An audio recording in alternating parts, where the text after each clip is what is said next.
a tutorial about Mount & Blade, Bannerlord Online, War, PvP, Diplomacy, etc. When you first enter the game, you are protected from all PvP. You can be attacked by any NPCs around Sionica, where everyone spawns. It's basically the capital not only of this culture, Central Empire, whatever, it's also where every player starts. But here no player can attack you, because this is not a PvP zone. And as you go along and keep on playing, you are quite safe from other players. So you have a bit of a safe zone, which consists of actually all of the map, or most of the map. Now, the only two full PvP zones there are down here in the south in the so-called Wildlands. It's the area around these oases where there are desert bandits. When you move into this area where these green oases are, i.e. south of the Aserai lands, so up here you're safe, but when you come down here to these oases, the map name down here where it says Kuyas will turn orange instead of blue. That means you're in a full PvP area. Also, any players on the map will turn, instead of white or whatever color they have, they will turn red, and they're able to attack you. There are certain reasons why you want to go down into this PvP zone eventually as a player, but that will be touched upon on a later tutorial video. Now, quite recently they introduced new content into the game, and it's the second PvP zone of the game. It's called the Frostlands. The Frostlands consist of 3 zones. So the first and the second third are PvP area, but the easternmost part of the Frostlands is non-PvP area, so you can go here without the risk of being attacked as a non-clan affiliated player. But if you cross, I'd say, the line from around here where the ocean touches, you will be entering into a PvP area, and anyone can attack you. Except for that, the map, you can move anywhere and no other player can attack you anywhere. So that's the basic PvP setup for the game. Now, of course, once you decide to join a clan, that changes entirely and totally. Because when you are in a clan, you can have any other clan declare war on your clan at any time, at any moment. Currently in the game, there is a limit to how many wars a clan can be in. It's the clan tier times 2. So my clan could theoretically, which is tier 7, be in 14 simultaneous wars. There is no cost in influence, dinars to declare a war. There is no upkeep cost. You don't need a reason to declare war, a so-called casus belli.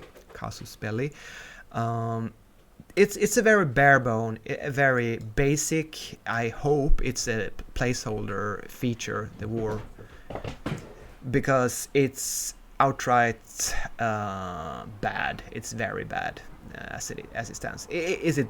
Can you play? Is it workable? Sure, but it's not a good feature. It's not well balanced, and I'll get back to that a little bit later.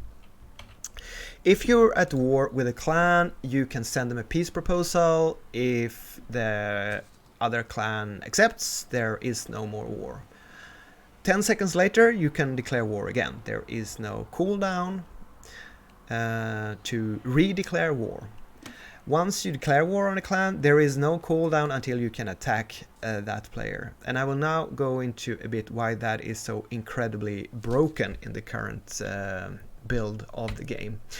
If you've seen my tutorial regarding clan bonuses, you know that higher tier clans, they have a movement speed combined with a party size increase. This means that once you become a mid-range player, and maybe you understand that being in a clan is incredibly useful because of the skill XP increase, and you join a clan, and maybe you're not quite aware that at any given moment other aggressive veteran clans with many active players can declare war on you. They can immediately attack you. They can also outrun you with, let's say, 3 times or twice the amount of troops you have, because your clan is of lower tier, and therefore you have a less movement speed bonus.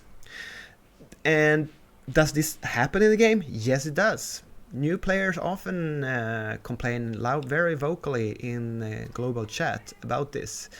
Is it as much of a problem as it used to be? No, I'd say that recently the game has kind of sorted itself out. PvP clans, they are at war with each other and they PvP with each other, whereas, well, at least my clan, I try to keep friendly relations with all different factions and clans, and I don't mess around and provoke trouble in the global chat. So we haven't been attacked for a very long time, and I'm happy to report that. So there's been a bit of a self-sorting out of the mod and the player base, but that's not how it used to be. It used to be very ganky and unfair, and just because the trouble isn't as big as it used to be doesn't mean that the game design is well thought out or balanced. So be very well aware if you join a mid-tier weak clan that are at war with others or has a high profile, that you might be attacked, and you will certainly lose these combats because you're not a veteran and your armies are smaller. Well, most likely you will. Now, there is another way to avoid combat, even if you on the map see other players that are neutral. All of a sudden they might declare war on your clan and attack you instantaneously. You can simply walk around them, and you can use these green neutrality circles around settlements.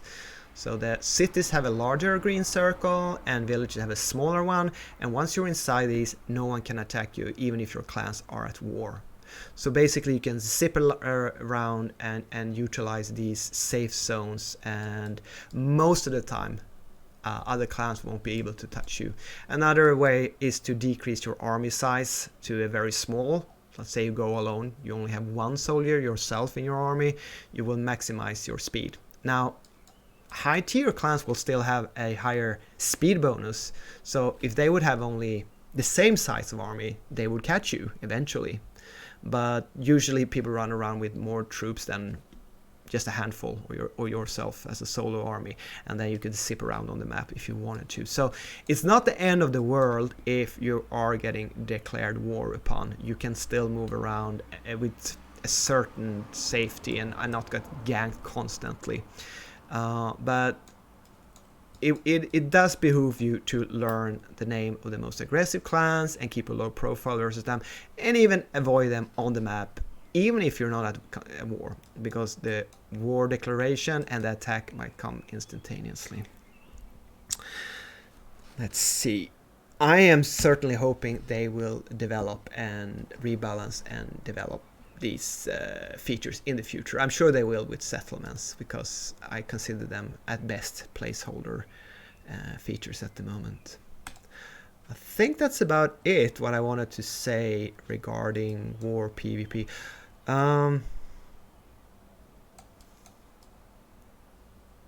Right, as I mentioned in the clan tutorial, if you lose a PvP battle, you can lose up to 10% of your money, up to a maximum of 20,000 gold. You can also lose your inventory. There is 10% in PvP and only 5% in PvE that you lose an item. I don't know which item you lose. I guess the game just randomly decides which item you would lose out of 10%. So unless it's a Patreon item, which is indicated by this rhomboid unique symbol, you can never lose these items. That's why they're so valuable and why you can buy them for real world money each month. But if you're unlucky, you can lose 1 and I think up to 3 items. I mean, if you lose a couple of pitchforks and a mule, you might not feel so bad about it, and up to 20,000 cash, that's okay. But when you lose your like 1 million dinar weapon or armor, it might not be so fun anymore.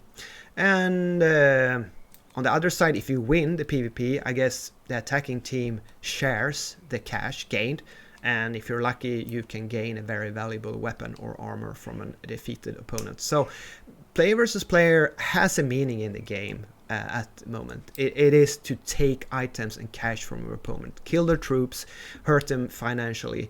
You don't fight over settlements, you don't fight over, well, of course it's the EP that you can brag in the global chat that you're the better player, and on the forums and on Discord, etc, etc, if you're into that kind of thing. And if your clan is in an alliance, other clans can come in and help you in a battle. So there might be multi-clan battles. There is a max limit of 5 players in each combat. And I'd say every player versus player battle I have been in has been a 5 versus 1 versus me. So a total gank, with most of the armies being full size. So I never stood a chance. It's been this kind of instant declaration of war and attack, because it's fun for one side of the participants. It's an enjoyable experience, but I am not sure it's the best way to keep and maintain and recruit new players for a mod, to keep this sort of feature in there.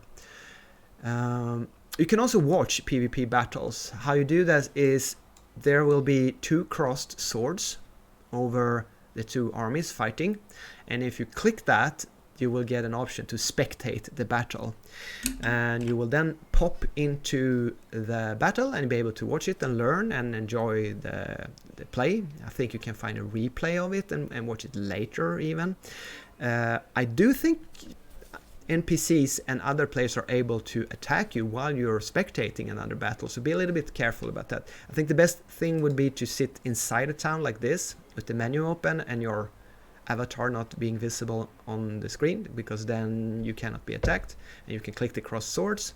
And if you want to stop spectating a battle, because they can be quite long, over an hour long if it's a big battle, you press escape, and there will be an option to say stop spectating. I'm fairly certain it is escape you press inside the battle to stop spectating.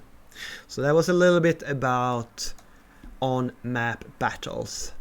Well, I guess the last thing to say is that if you're stuck in any battle in the Frostlands, PvE or PvP, there will be no horses. Your hero will not be mounted on a horse, and your troops will not be mounted on a horse. So be aware that if you enter the PvP zone in the Frostlands, you will be attacked, and all the troops in the combat will be on foot. I guess that's a little bit of a PvP detail to be aware of. If there are any other questions regarding PvP and war and diplomacy, feel free to put them in a comment. This is by far not my neither favorite or the features in the game that I'm most proficient with. I'm sure there could be a separate video about how to do PvP, what kind of gear, what kind of horse, what kind of tactics, what kind of troops to use. This is not what this video is about. It's about how the system works. So I hope you enjoyed it, and if you have any questions or comments, I look forward to them in the comments, and I will see you in the next one. Goodbye for now.